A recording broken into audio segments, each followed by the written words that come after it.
Muchachos, buenos días a todos, ya tardes, que cayó en la mitad, entonces como que muy difícil. Bueno, nuestra charla es desarrollo de videojuegos indie en Latinoamérica. Entonces vamos a hablar de cómo nosotros nos volvimos indie developers, pero también qué está pasando en otros países. En la mañana, a los que pudieron asistir, pudieron ver que vinieron de México un juego como Night Gears of Shadow, acá que hable de su experiencia y lo difícil que es hacer realmente un juego indie. Entonces, vamos a dar inicio.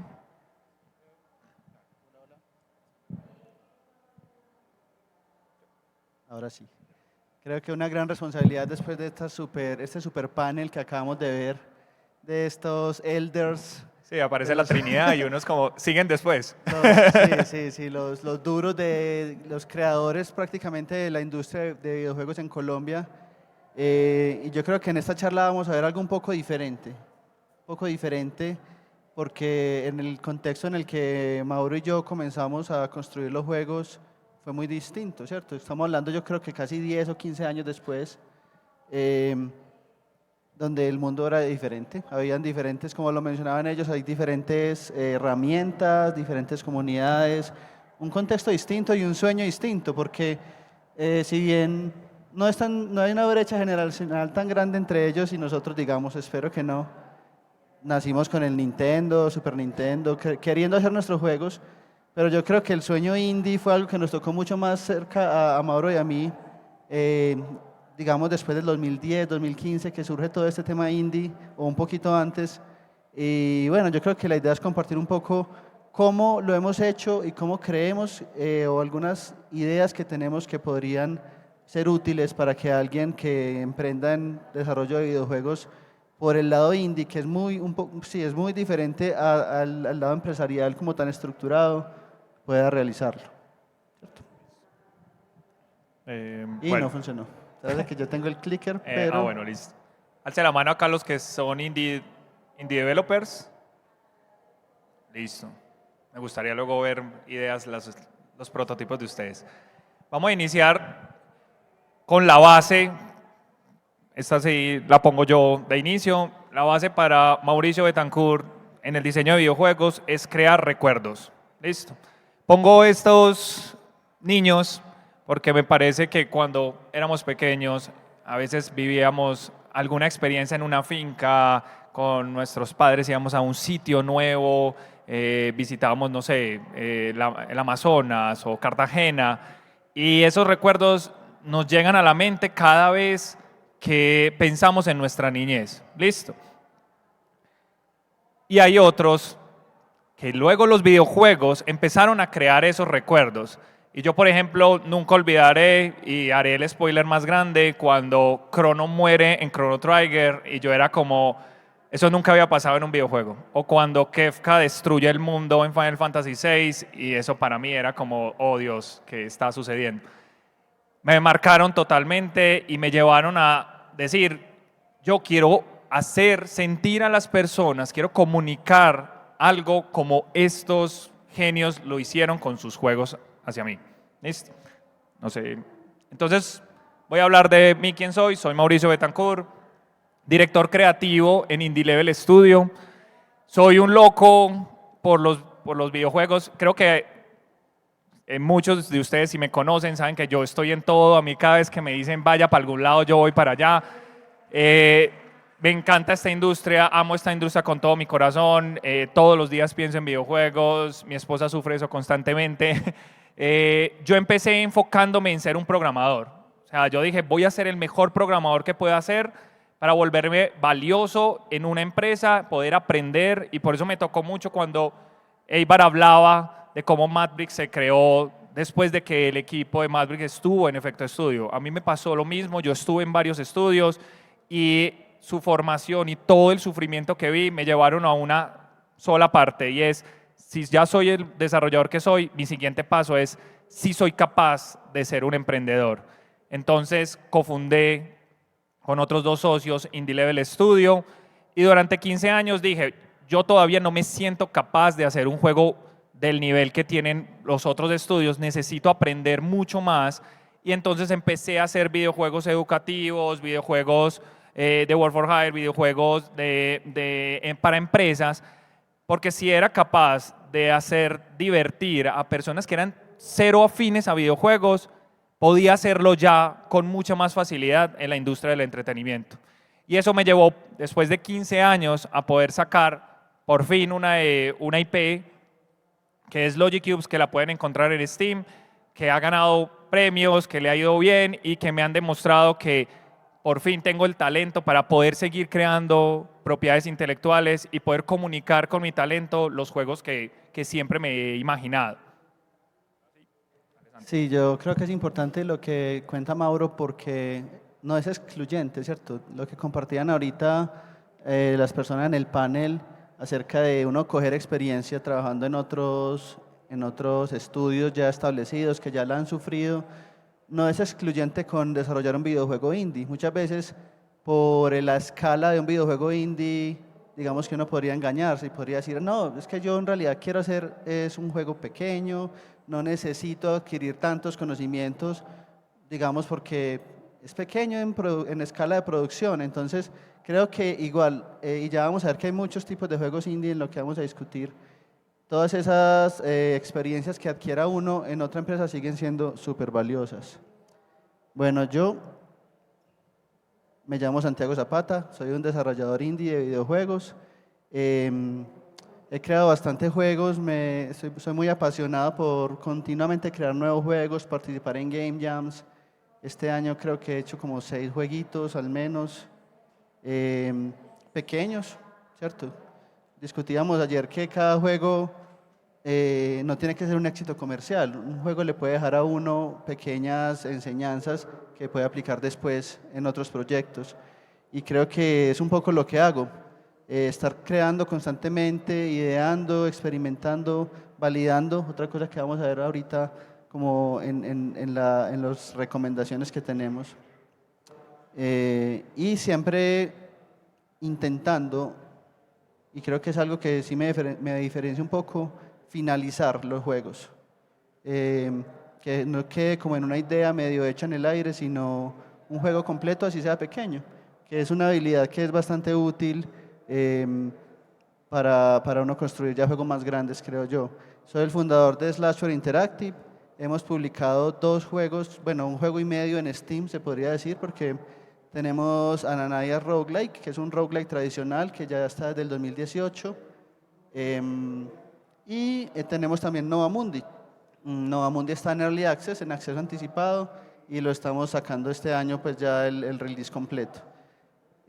Aparte de eso, estamos desarrollando en Slashware otros 2 proyectos muy experimentales y muy poco convencionales, diría yo, que son Emerald Woods, que es un simulador digamos, de granja con elementos de supervivencia y roguelike, y Fórmula Pro, que es un show, ni siquiera es un videojuego, es carreras de carritos que la idea es que cada fin de semana se cree un episodio nuevo que ni siquiera nosotros como desarrolladores sabemos qué es lo que va a pasar. Es un generador de historias, se podría decir. Soy un fan de la generación procedimental sana y hago la diferencia porque estamos en este tiempo de la AI, ¿cierto? De la inteligencia artificial, y se mezclan mucho las cosas, ¿cierto? Porque, digamos, con todo el tema hoy en día de generación de imágenes, hasta de videos son técnicas distintas, ¿cierto? Digamos que es un poco diferente lo que yo hago porque es menos machine learning, menos datos masivos, sets de datos masivos y más replicar procesos para hacer algo en el computador. Y ya había dicho que soy adicto a los game jams, de ahí vienen tantos juegos básicamente, y me muevo mucho en la comunidad de los roguelike, estos tipos de juegos que también tienen la generación procedimental muy arraigada. Todo lo pueden encontrar en slashy.net por si quieren ver un poco de mi trabajo. Y bueno, ¿qué es un juego indie? Creo que como la idea es hablar de juegos indie, lo que hemos hecho en juegos indie en Sudamérica y lo que es un juego indie, tiene sentido saber qué es un juego indie y por qué hacerlos. Es algo bastante personal. Ya vamos a ver que han habido ciertas controversias a lo largo del tiempo, Mauro, ¿qué es un juego indie? Danos la definición definitiva. No, ojalá. Este concepto ha salido desde hace muchos años. Indie se supone que significa independiente. Para Mauricio Betancourt, los juegos indies son juegos que hacen un grupo de personas muy pequeño, que no supere más de las 10 personas. Para mí eso es un juego indie. Y rescato mucho, por ejemplo, juegos como lo hizo Hollow Knight, que puso la vara muy en alto en los Metroidvania, que es la identidad y el género con el cual yo me identifico, a pesar de que he jugado muchos RPGs y puzzle. Creo que eso me ha llevado a ser un game designer de ese tipo de juegos. Pero literalmente es equipos pequeños que no tienen plata, tienen que buscar plata. Y ese es mi concepto de indie. ¿Y por qué? ¿Por qué hacer juegos indie en vez de hacer un juego que tenga una, digamos, unas miras más comerciales, se podría decir? Yo siento que los indies le dan más personalidad a toda la industria de videojuegos. Puesto que ya, digamos, la industria de videojuegos con Nintendo, EA y las grandes empresas han venido dejando como unas características y han venido creando los géneros. Pero los indies vienen a coger ese género y romperlo y hacerle alguna otra modificación y hasta nacen nuevos géneros gracias a lo que puede hacer estos pequeños equipos. Y siento que a veces hasta reviven historias de juegos o de momentos que vivimos en otras generaciones y vuelven y los traen de nuevo al hoy. Reviven estilos gráficos también que pensamos que se habían desaparecido y le dan mucha diversidad a la industria como tal, como existe. Yo aquí quería mostrarles, cuando empezamos a hacer la diapositiva y la charla, Santi y yo, queríamos hablar de juegos indies que queríamos hacer, que nos gustaron mucho, pero que luego fracasaron brutalmente. Yo hablo de Where is My Daughter, es demasiado charro este juego, nació en una jam, de paso el nombre me parecía súper gracioso. Cuenta la historia de un vampiro, que es Caín, y cómo a través de la historia, pues él al ser eterno, se roba las princesas de los diferentes imperios. Aquí muestra un poco del juego, es un juego de sigilo, y el propósito del juego era muy simple, muy sencillo, tenías que llevar a Caín hacia la princesa, hipnotizarla, y devolverte al portal donde volvías a tu castillo. La única cosa es que no lo podían ver, porque Caín, al haber hipnotizado a la princesa, pues perdía todas sus facultades de vampiro poderosas y lo único que podía hacer era tratar de guiar a la chica, que como era zombie, pues era más, pues le dificultaba mucho lo que era todo el stealth, pues todo el sistema de esconderse y bueno. Mauro, ¿por qué hiciste este juego? Contanos un No sé, yo había terminado el Metal Gear Phantom Pain y dije, hey, yo quiero hacer un juego de sigilo y intenté algo nuevo. Me fui contento a GDC, recuerdo haberle dicho a mi esposa, no, vamos a llevar Where is My Daughter, eso vamos a cerrar un deal super, eso mejor dicho, Microsoft nos va a pagar. Fuimos y lo llevamos a todos lados, todo el mundo no le gustaba el arte, la mecánica no le gustaba, lo encontraron sexista, no, mejor dicho, tuve más problemas con él. Al final dije como, esta idea hay que dejarla morir, pero fue un juego que fue interesante y me gustó la mecánica que se construyó. Sí, yo creo que el GDC es muchas veces ¿cómo se llama? El crisol, no sé, como el punto donde muchos vamos con una idea, todos contentos, a buscar nuestro sueño y nos aterrizan a la realidad. Sí, no, se da cuenta uno que le falta mucho por recorrer lo que acabo de decir aquí, Mauro. Sí, yo creo que ¿por qué hacemos juegos indie? Debe haber una razón. Obviamente uno debe buscar un éxito comercial para poder, digamos, sobrevivir. Pero son juegos que muchas veces el mercado no los va a aceptar, ¿cierto? Digamos, un inversionista son muy riesgosos y si tú los quieres hacer, pues es la manera de hacerlo, ¿cierto? Porque, como vamos a ver más adelante, creo que es una de las cosas que definen indie para mí y es esa libertad creativa. Este es otro juego mío que tengo, este sí es mucho más reciente y no digamos que es un fracaso comercial, no lo considero así, es más una apuesta abierta. Este es un juego que en ese momento es gratis y que le hemos invertido bastante tiempo. Entonces, si uno lo mira desde el punto de vista de PIG, va a decir, bueno, ¿cómo así? O sea, estás gastando, gastando, gastando y es un juego gratuito. Y eso no lo va a aceptar normalmente un publisher, ¿cierto? Va a decir, pero vení, esto no es rentable, ¿qué estás buscando? Y por ejemplo, Emerald Woods es un juego que es una apuesta a largo plazo. Mía, estoy siguiendo, digamos, los pasos de un tipo de desarrolladores indie, digamos, que se enfocan más en crear una comunidad, en crear como algo alrededor del juego que genere esas emociones. Estoy reduciendo las barreras de entrada porque hoy en día, pues, para los jugadores hasta $1 es caro para pagar por un juego. Entonces, bueno, al menos gratis es cero la barrera de entrada.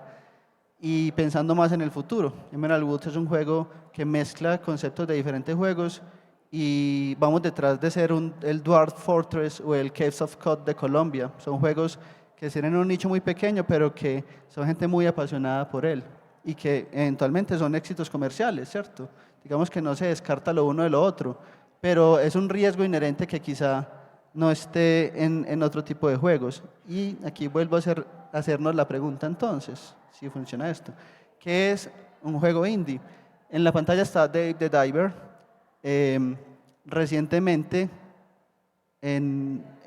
digamos que fue considerado por un jurado como un juego indie.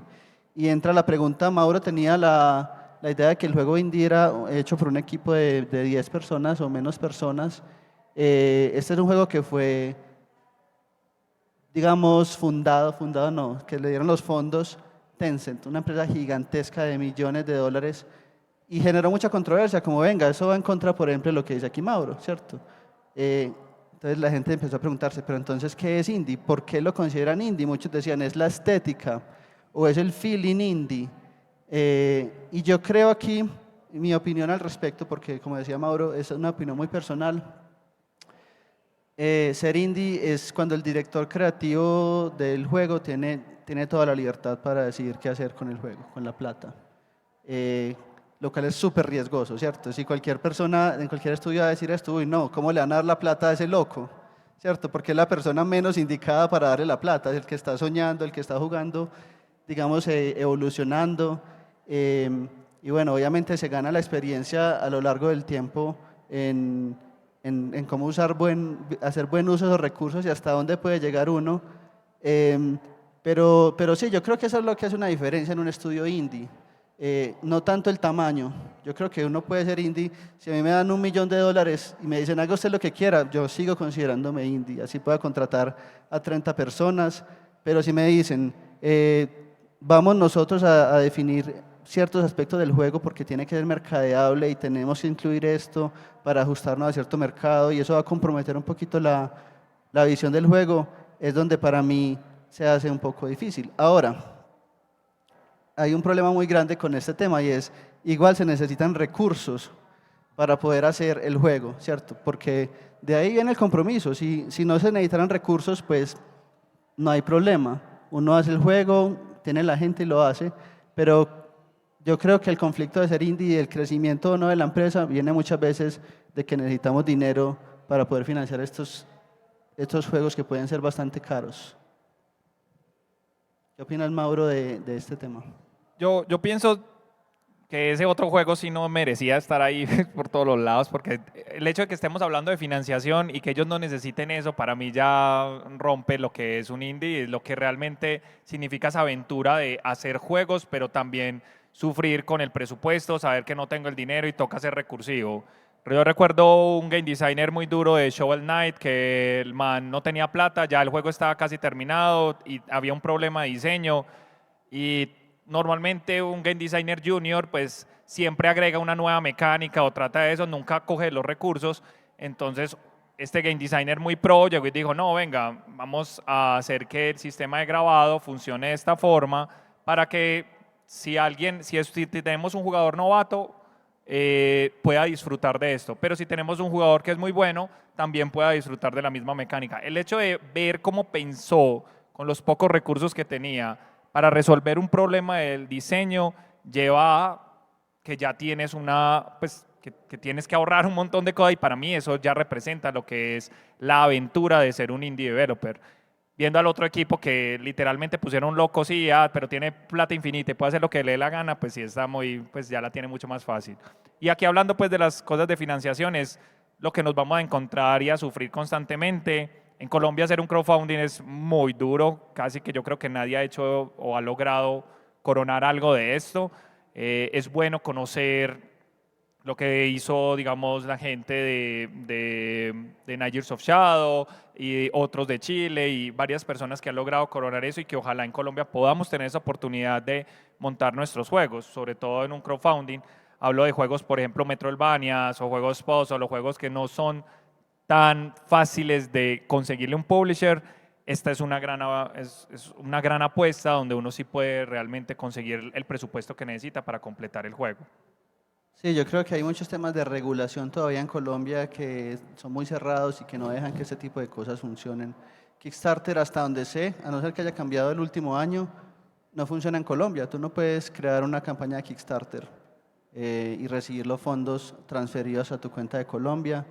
Entonces son cosas que limitan un poquito. PayPal todavía, es que ni siquiera vayamos hasta Kickstarter. Si tú quisieras hacer el crowdfunding tú mismo en tu página web con un botoncito de PayPal para ir recogiendo de a $1, no puedes, es muy difícil traer la plata a Colombia. Hay algunas alternativas, sí, a vivienda, lo que sea, pero tienen 1000 problemas, 1000 límites que te van a poner allí a poder que saques $10.000, $20.000, $50.000. Van a decir, ¿pero de dónde viene? Ah, no, es que es una campaña de crowdfunding. No, eso, claro, hay un montón de desconocimientos, hay un montón de falta de estructura de muchas cosas. Entonces son algunos retos, que es una de las cosas que vamos a ver ahorita en los retos que podemos tener al hacer en Latinoamérica algunas cosas. Hay otras fuentes de financiación, las mencionaban también ahorita en el panel, los publishers. Entonces el sueño de uno de que no, yo jugué Overcooked de Team 17 y definitivamente me tiene que publicar ellos, yo tengo esta idea, me van a hacer caso, voy, viajo y me dicen, ¿usted quién es? No, es muy arriesgado, no te vamos a dar plata, ¿cierto? Entonces, lo decían ahorita en el panel, muy difícil que la primera vez te financie un publisher. Aquí tenemos publisher indie, que digamos que son un poquito más arriesgados, ¿cierto? No es un publisher tradicional, no es un Nintendo, aunque Nintendo, bueno, tiene un tema de indie reciente que es como un híbrido extraño. Y van a estar un poquito más sintonizados con este tipo de riesgos, ¿cierto? Porque también son oportunidades grandes, pero igual no te van a hacer caso normalmente a tu primer intento si no has construido algo propio, entonces puede ser un reto. Yo ahí recalco mucho para los que se vayan a acercar con publishers que tienes que tener un equipo muy fuerte y sólido para desarrollarlo, que puedan probar que con el dinero que están pidiendo sí puedan realmente hacer el juego. Tienen que evaluar también ustedes a qué publisher le van a acudir, porque a veces he visto gente que va allí, sí, Gamescom y otros eventos y van a la loca y hablemos con todos los publishers y la verdad es que uno se tiene que sentar. Tuvimos una charla de Sara, una de la CEO de nuestro estudio, donde ella especificaba pues como el Meet to Match, realmente tomarte el tiempo de revisar quiénes hacen match contigo, porque a veces eso de lanzarse hacia la loca es muy duro. Y de paso es bueno tener una experiencia previa, haber publicado en Steam, haber tenido algunos juegos previos, porque eso va a ayudar a que el publisher sienta más confianza de realmente financiar un juego. Traten de buscar, a nosotros nos pasó con uno de nuestros juegos, fuimos donde Team 17 y, ¿qué nota? Nos gusta la mecánica, la narrativa, todo eso, sí, pero no tiene arte único. Entonces, eso de estar también copiando artes y no tener una identidad propia de ustedes como estudio o como equipo, les va a llevar a que siempre los vayan a rechazar. Eso nos lleva a nosotros a replantearnos totalmente y toda la plata que habíamos invertido en el arte se fue para el carajo. Tocaba volver otra vez a rehacer todo desde cero. Entonces, les cuento todo eso para que vayan contemplando los no y qué hacer cuando reciben esos no. Bueno, y aquí hay otra contradicción, ¿cierto? Mauro ahorita decía, tamaño del equipo determina si es indie o no. Para muchas personas el hecho de tener o no un publisher ya de entrada dice es indie o no, y por lo cual indie publisher sería una contradicción, ¿cierto? Sí. Ya no sos indie, ya hay alguien que te está ahí poniendo la plata y la plata no es gratis nunca, ¿cierto? Si te están poniendo la plata es porque te van a pedir algo a cambio. si sos desconocido, pues, bueno, digamos que si alguien quiere darle plata a Kojima, pues se la da, ¿cierto? Porque Sí. pero si es uno, entonces, bueno, entonces entran estas empresas que en teoría, o lo que prometen es que te van a permitir mantener una libertad, ¿cierto? Una libertad creativa.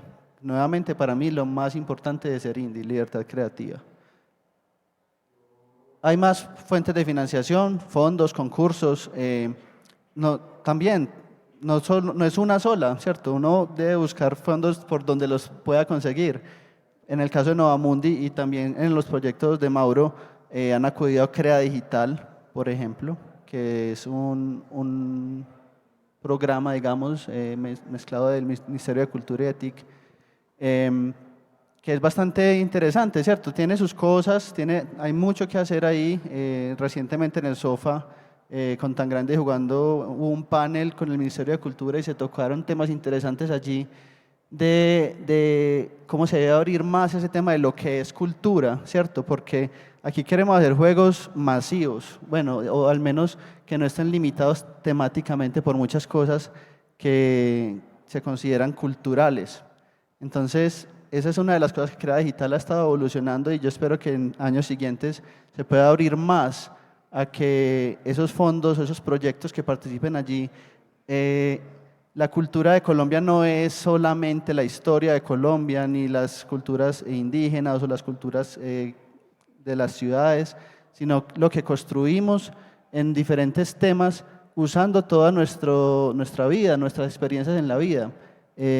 Bueno, lo menciono allí porque Sí. yo creo que es de los que hay en Colombia que sirven mucho porque es efectivamente, después de algunos temas administrativos y lo que sea, tienes la platica y la puedes usar, pero tiene sus cosas aún por mejorar bastante. Yo igual ahí rescatando y les digo a todos los que tienen juegos indies que quieren sacar y quieren conseguir un primer dinero por lo menos para crear un prototipo o un vertical, que ya hablaremos más adelante de eso. Es importante que piensen que si van a presentarse a Crea Digital, también lo piensen como si va a ser el juego que van a presentar a un publisher. O sea, pueden llegar con una cosa, por lo menos más pues una mecánica que ustedes hayan validado, que sea única, que tenga un buen arte, porque lo digo porque he estado en muchos CREAs y he venido siendo asesor de Crea Digital. Siempre me he encontrado que la calidad de lo que se está entregando no es tan buena y entonces es muy difícil para Crea que al final terminándoselo, por ejemplo, agencias de publicidad que hicieron un juego a una campaña, le rebarandean y lo mandan a Crea Digital y se ganan esa plata. Y es porque realmente no nos ponemos nosotros de exigentes a decir, hey, yo tengo que presentar una idea que realmente Crea quede, o los jueces de Crea queden con la boca abierta, o sea, que realmente tengan algo de muy alta calidad. Lo que dice Santi, hay un problema realmente que Crea Digital esté muy enfocado en la parte de que sea cultural y de que sea pues también como educativo, pero he visto proyectos tan increíbles como Chris Tales o Prisma, entre otros juegos que han salido de Crea Digital que literalmente tienen la misma cultura colombiana y la han explotado muy bien en esos proyectos, que al final hasta nacen nuevos modelos de negocio dentro de esos mismos proyectos de entretenimiento que van a llevar pues no tiene que ser literalmente la industria internacional, sino que la pueden explotar a nivel local. Entonces quiero que tengan eso presente porque sí hay una gran preocupación a la hora de presentar los proyectos de CREA, realmente no están llegando con los niveles que se espera y al final pues esos recursos se los está llevando pues no una persona o un indie como ustedes, sino una empresa que sabe más o menos cómo usar ese recurso y es bueno que ustedes compitan contra eso. Sí, definitivamente es aprovechar la oportunidad, ¿cierto? Porque al fin de cuentas es tiempo de tu vida que vas a estar invirtiendo. Muchas veces arranca uno a hacer un juego y no sabe que es que hay un número limitado de juegos grandes que puede hacer en la vida. Si tú empiezas a hacer un juego, eso va a ser 1 año, 2 años, 3 años, es como casi que un hijo pues que uno va a tener ahí. Entonces, si uno va a arrancar, por ejemplo, en una convocatoria como Crea Digital, pensar que estás iniciando un camino que va a tomar algunos años. Otra fuente de financiación, obviamente, uno mismo, buscar plata por otro lado, que es lo que todas las empresas hacemos, con contract work, con work for hire, que bueno, es similar, lo que llaman bootstrapping. El problema es que uno mismo es el que se está gastando sus fondos, ¿cierto? Entonces no tiene, digamos, un control ahí sobre el presupuesto. Y obviamente es el sueño del indie, pero ojalá pues cuando el indie millonario, ¿cierto? Muchas veces, ojalá pues uno tuviera millones de dólares para meterle a su juego.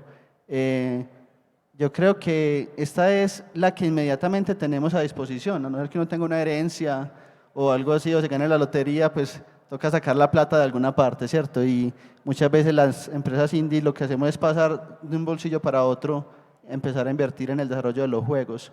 ¿Tienes algo que No, decir? Bueno, avancemos va porque el súper bien. tiempo es corto. Sí, sí. Ahora creo que queríamos contar un poquito de las historias propias que hemos tenido, particularmente en 2 proyectos que han sido muy distintas. Entonces vamos a arrancar con Mauro hablando de Logic Cubes. Listo. Quiero que entiendan, digamos, que todo lo que les estamos diciendo lo hemos validado con muchos estudios. Al final vamos a mostrar como todos los estudios de Latinoamérica con los que tuvimos contacto para poderles traer esta charla. Yo, por ejemplo, soy muy de corroborar como el pipeline o el proceso en el cual nosotros creamos ideas o proyectamos o hacemos eso. Logic Cubes es mi primer juego y es gracioso porque es un juego puzzle, pero nació siendo un Metroidvania. Y lo gracioso es que yo solo dije, ¿cuáles son las características del Metroidvania? Esto. Listo, ¿qué pasa si le quito el movimiento? Y ya. Que el personaje no se mueva en modo plataformero, pues con libre, sino que yo le digo cómo moverse. Le quité eso y literalmente no importaba quién le dijera, no, eso es un Metroidvania. No, es un puzzle. Quedó como puzzle.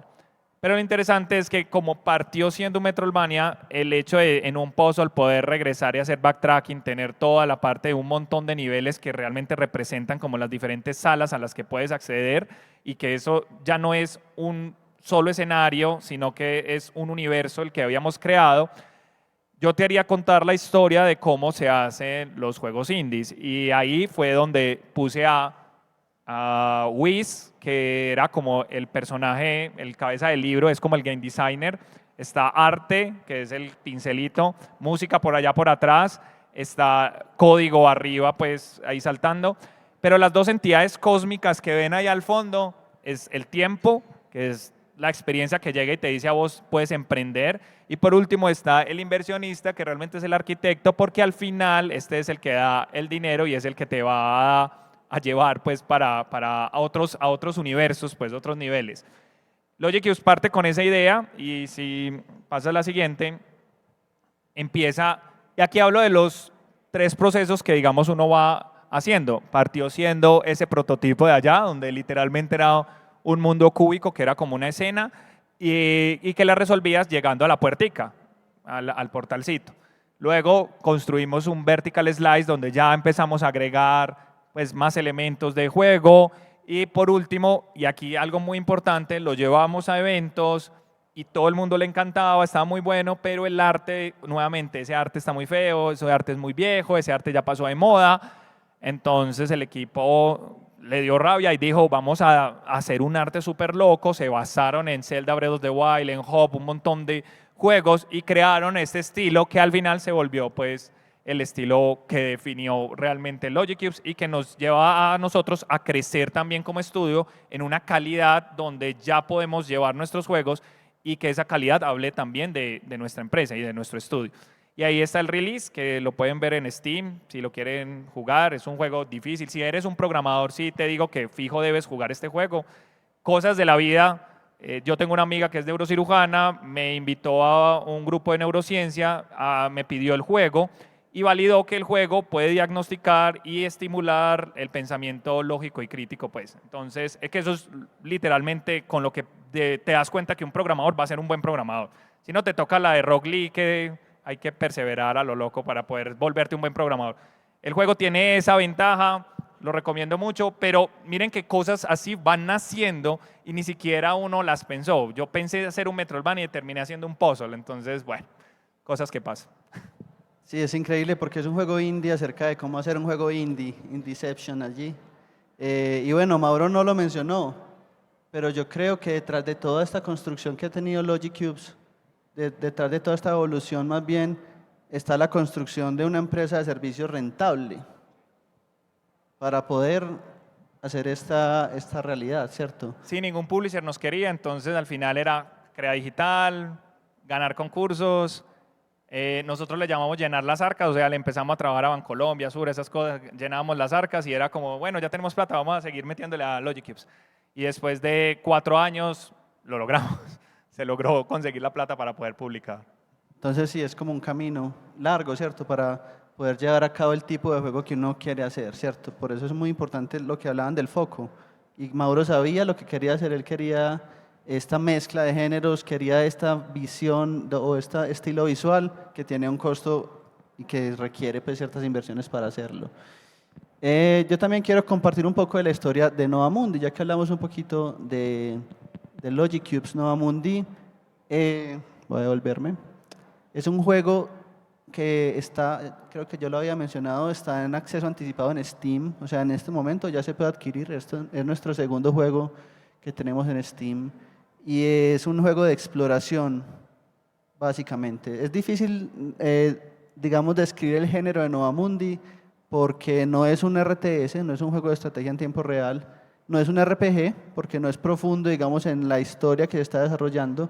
Hereda mucho de otros tipos de juegos que yo he hecho, como los roguelike, pero al final de cuentas, Nova Mundi, el core de la experiencia de juego es explorar un mundo que cada vez que tú juegas es diferente y que está inspirado en la geografía de esta área donde estamos hoy en día aquí en Bogotá, que son estos, no quiero llamarlo altiplano porque hay muchas diferentes características geográficas, pero bueno, son los valles, son los páramos, y cada vez que tú juegas, la misión es la misma, pero el mundo es distinto. Entonces, a eso es lo que hemos llegado hasta ahora, eso es lo que es Nova Mundi, pero ha sido un camino, digamos, muy largo. Si vamos, podríamos decir que arrancó hasta 2011, cuando se hizo el primer prototipo de lo que se llamaba en ese momento Expedition, y tiene mucho que ver con lo que vamos a ver, el proceso que vamos a proponer de validar las ideas. Con Expedition se hizo un juego en 7 días, que son como algunas de las limitaciones que puede tener un jam, y creamos un jueguito de exploración. Estaba más enfocado en la parte naval, o sí, digamos la naval, digamos de barcos de vela, ¿cierto? Y estaba también en esta época, temáticamente estaba más enfocado en mirarlo desde un punto de vista europeo, un explorador como Cristóbal Colón que estaba llegando al Nuevo Mundo. Por allá en 2019 retomamos y dijimos, bueno, no, eso está muy bien, pero yo quiero mezclarlo, quiero llegar a más personas, no solo al nicho de jugadores de estrategia que le gusta el pixel art, sino más, ampliarlo un poquito más hacia los jugadores de estrategia, de géneros que, digamos, son mucho más grandes. Y bueno, empezamos a trabajar en la parte de una evolución técnica. Allá es cuando vamos a GS y nos encontramos con, venga, ¿usted está seguro que quiere hacer un juego de Cristóbal Colón? Estamos en el año 2023, un tema de, usted quiere ser un explorador de colonización. Y fue un choque inicialmente, porque yo, pues sí, es que hay algo de malo en eso, o que no entendía qué me estaban diciendo, ¿cierto? Y bueno, fue un aprendizaje como ver otro tipo de perspectivas en eso, ¿cierto? La evolución que ha tenido el tema temático, más allá de lo que es políticamente correcto o no, hay muchas cosas que aprender ahí. Iniciamos con ese proceso fallando, porque sabíamos que necesitábamos meter un cambio, no solamente por el tema de qué mensaje estábamos transmitiendo, sino también con cómo hacer que el juego sea único, de ese tipo de cosas que mencionaba Mauro, que te dicen allá. A ellos le dijeron que el arte era muy feo, a nosotros nos dijeron, sí, ese juego es muy muy blando, no, ¿cómo se dice? No tiene sabor, ¿cierto? Es muy insabor, ¿cuál es el picante de ese juego? No me genera nada fuerte, entonces es un simulador. Pero ¿cómo hace usted que ese simulador, ese sandbox del mundo en el siglo XVI sea emocionante o haya un juego ahí? Y empezamos a explorar mucho y a cambiar muchas cosas, a evolucionar la parte narrativa. Ya digamos que el foco no era tanto en ir al Nuevo Mundo a crear pueblos, porque ya existen muchos juegos de eso y por todas las otras repercusiones que había, sino más en explorar, y allí fue donde intentamos meter un tema procedimental también de generación de culturas y todo, y nos encontramos con que la estábamos embarrando también, porque no estábamos considerando un montón de cosas de la representación adecuada de esas culturas que estábamos mezclando allí, entre otras.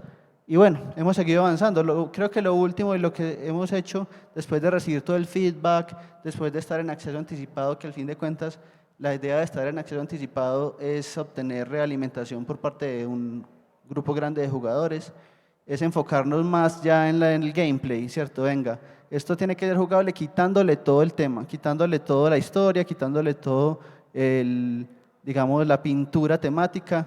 Y bueno, es lo que últimamente estamos haciendo para salir ya de acceso anticipado en este año, ¿cierto? Es la meta que tenemos. Listo. Ya hablando un poco pues de lo que es hacer los juegos indies y nuevamente han visto que mucho de lo que hacemos es testear público, testear público, testear público, listo. Si aquí un game designer llega y dice no, que con su primera idea va y la prototipa y le va a funcionar, pues que hijo de madre genio, pero eso nunca ha pasado en la existencia, pues, o sea, nunca ha sucedido que alguien haga eso. Pero tiremos un poco atrás, ¿cómo llegamos a una idea que realmente sirva? Listo. Y aquí es muy importante que, me imagino que acá todos juegan videojuegos, ¿cierto? Y les gustan los videojuegos, listo. Entonces, uno con los juegos que ha jugado ya tiene una idea de qué quiere hacer. Y normalmente está tan fuera del scope que es horrible, pues, o sea, estás lejísimos. Entonces, no, yo voy a hacer un RPG. Entonces, está lo que quiero hacer. Si vas a hacer un RPG, empieza a analizar entonces el público. En Steam es muy fácil, ustedes van y miran cuántas ventas han hecho los RPGs en los últimos 3, 5 años y ya ven si el público realmente hay una tendencia y realmente hay alguien buscando ese juego. Eso les va a ayudar a ustedes, por ejemplo, a entender, bueno, voy a gastar mi tiempo en hacer ese RPG que hay público que lo va a agarrar. Pero luego viene la parte de cuestionarse y decir lo que yo soy capaz de hacer o lo que mi equipo es capaz de hacer. Si todos son juniors recién salidos de la universidad y vas a hacer un RPG, pues frená y decir como, uy, no, ok. Porque un RPG no es como entro en el RPG Maker o bajo un asset store, en el asset de Unreal, algo del RPG. No, el RPG es tan increíblemente difícil por el balance, el progreso y la narrativa profunda y cómo haces un sistema de batalla que realmente se sienta y rico. No es como, venga, y yo me descargo un asset y ya tengo el RPG. Ojalá fuera tan fácil. Por eso los RPGs son un género tan difícil de construir. Cuando ya analizas esos 3 puntos, lo que hay ahí en el centro, así, aquí lo voy a mostrar acá, aquí en esta zonita, aquí, es lo viable, es lo que realmente sirve. Pero de resto, todo está por fuera. Cuando yo arranqué, digamos, Logic fue así, o sea, ¿qué quiero hacer? Quiero hacer un Metroidvania. Empecé a idear, luego me tiré y miré el público, mucha gente quería el Metroidvania. Mi equipo era capaz de hacer un Metroidvania, listo, entonces arrancamos, es viable. Y dio, pero cuando se convirtió en puzzle, porque le quité una característica mega importante al Metroidvania, ya, ¡puf!, ya el público no lo está buscando, ya entonces no iba a ser tan rentable. Y ahí hay que estar muy pendientes de esa mecánica. Yo, por ejemplo, no soy un game designer así tan monstruo como muchos, como los de TeraVision o Efecto o Slashware, que no sé, ellos llegan y tienen como una visión y ya veo el juego y luego se lo sacan así. No, a mí me toca como soy programador, empiezo qué características tiene un género y empiezo a iterar y a combinar cosas y si de ahí sale algo y que me gusta, lo pongo como en un jueguito de mesa y se lo empiezo a pasar a mis estudiantes, por eso me gusta ser profesor, se lo pongo a mis estudiantes, si los veo sonreír, si veo que mi segunda idea nació así, o sea, empecé a pasárselo a mis estudiantes, vi que tenía sentido, empezó a gustar y yo, ok, listo, me gusta. Y lo único que hago es eso, evaluar géneros, sobre todo el género Metroidvania, que es el que me gusta y es como mi identidad, que vivo haciéndole variaciones y de ahí han surgido cosas interesantes, pues, donde sí, a veces si le cortas algo a ese género, literalmente ya muere y ya no es de ese género y se vuelve una mercocha extraña que actualmente con la segunda idea estamos sufriendo. Pues yo no, la está sufriendo los BizDev que les toca ir a los eventos a que les digan, no, ¿qué es ese juego tan raro? Es eso también bacano en la industria porque conocer a todos los de la industria, por lo menos a mí me pasó y fue bacano conocer por lo menos a Carlos Rocha, que él también hace juegos raros, Porque yo decía, yo estoy en Medellín y yo hago estos juegos, son raros, nadie le gusta y ¿será que existe alguien por allá que también sufre lo mismo? Y empezamos a congeniar y a él le funciona, él hace juegos raros, pero realmente gustan. Entonces, ¿qué puedo aprender de esta persona para que ya encontré mi identidad? Pero no sé cómo, cómo hacer que esa identidad sea comercial. Y ahí es donde empiezan a empalmarse estas personas que se vuelven realmente tus mentores y te ayudan a llegar a una idea realmente que funcione, ¿listo? Pero tengan eso a la hora de construir una idea, ¿listo? No sé si vas a decir algo ahí. Sí, yo ya que estamos haciendo spoilers de juegos viejos, creo que es como las estatuas de las diosas en Final Fantasy VI, que si desacomodas una de las tres, causa el fin del mundo. Spoilers viejos. Pero yo creo que también algo importante aquí es que todo es un proceso. Uno cuando está empezando a hacer juegos en realidad no sabe ni siquiera qué quiere hacer, que es supuestamente el más fácil, ¿cierto? Uno tiene alguna ideita, sí, yo quiero hacer como un juego más o menos esto, pero apenas entro a ver en detalle el montón de decisiones que hay que tomar, uno sé, yo sí quiero hacer esto, en realidad no sé en qué me estoy metiendo, ni hablar de lo que puedo hacer yo, o lo que puede hacer mi equipo, uno no sabe, ¿cierto? Entonces yo creo que todo es un proceso de aprendizaje y buscar que está, la magia es saber qué está buscando el público, porque también si estamos hablando sobre todo de indie, y si estamos hablando de innovar, pues estás rompiendo expectativas también, ¿cierto? Entonces es muy tricky, ¿cierto? Es difícil lograr este balance cuando hay cosas que son tan, digamos, cambiantes, ¿cierto? Que son diferentes con respecto a otro tipo de desarrollo. Y se nos acabó el tiempo. De todas Ya, maneras, ahí como para terminar, igual les queríamos dejar como el proceso de nosotros, si puedes ir una hacia atrás. Igual, recuerden, todo eso lo iteramos con estas empresas. El proceso de desarrollo para todos es empaticen, o sea, conozcan a su público, hagan, o sea, miren a la gente, miren qué les gusta, aprendan a leer a la gente, definan qué quieren hacer, recuerden lo de eso, la idear, luego prototipen, pero yo creo que lo que yo sí siento que deben aprender todos ustedes es a testear. Miren que le hemos dicho, lo llevamos a un sitio, no le gusta. Yo cada vez que presento una idea, recuerdo habérsela presentado a Julián, mi idea de un juego, y él la vio y era como, uy, ¿qué es esta cosa tan asquerosa? Aunque él lo hace de una forma súper polite, pero yo sé que le estaba diciendo, ¿qué es esto tan asqueroso? Y ya yo soy como que... Entonces es muy bueno realmente tener personas a las cuales ustedes mostrarles, no a la mamá, no a los amigos, no nada, no, es realmente testear con público para que lleguen a un juego que realmente se sienta bien y que tenga una mecánica que realmente atraiga a ese público que ustedes quieren venderle, ¿listo? Y si se puede, pues preguntas o tiene mucha hambre y vamos a almorzar.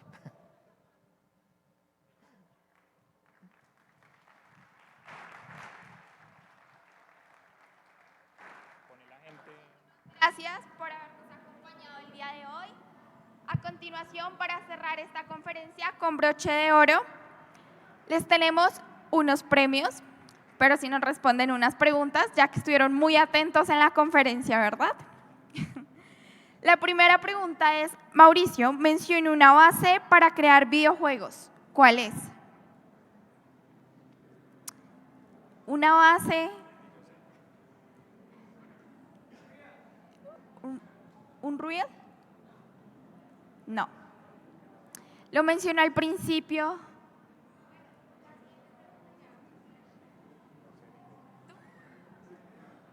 ¿No? Una idea, sí. Sí, se puede decir que sí, es los recuerdos, pero también los recuerdos se basan desde una idea. No, muchachos, muy mal. No pusieron cuidado. estaba tricky esa, ni Mauro sabía. Segunda pregunta, Crear ¿qué es recuerdos. lo más importante para un creador de juegos indie?